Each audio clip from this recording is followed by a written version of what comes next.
Albert Fish was a name that sent chills down the spines of those who heard it.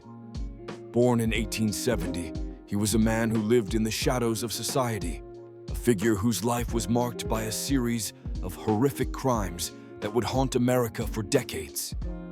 Fish was not just a murderer. He was a cannibal, a sadist, and a deeply disturbed individual whose actions defied comprehension. His early life was marred by tragedy and abuse, which many believe shaped his twisted psyche. As a child, he was subjected to a harsh upbringing, which may have contributed to his later predilections. By the time he reached adulthood, he had already begun to indulge in his dark fantasies, luring young children into his grasp. His most infamous crime occurred in 1928, when he kidnapped, murdered, and cannibalized a young girl named Grace Budd. The details of her abduction are chilling. He posed as a man looking for work, gaining her trust before leading her to her horrific fate. Fish's capture was as shocking as his crimes.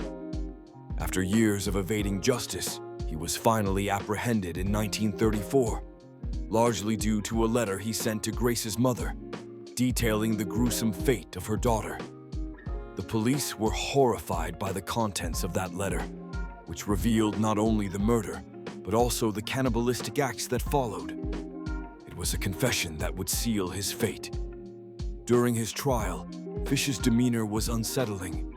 He appeared almost proud of his actions, claiming that he was driven by an insatiable urge. His psychological evaluations revealed a man who was not only mentally ill, but also deeply aware of the horror he inflicted. The court proceedings were a spectacle, drawing public attention and revulsion. Fish was ultimately found guilty and sentenced to death, but the real horror lay in the fact that he was not alone in his thoughts. He was a product of a society that often turns a blind eye to the darkness within.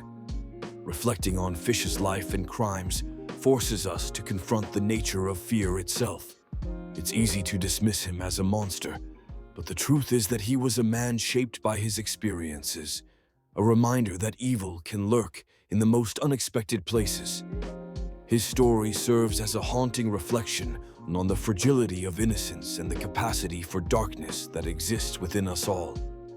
In the end, Albert Fish is not just a name from history. He is a chilling reminder of the reality that sometimes the most terrifying stories are those rooted in truth.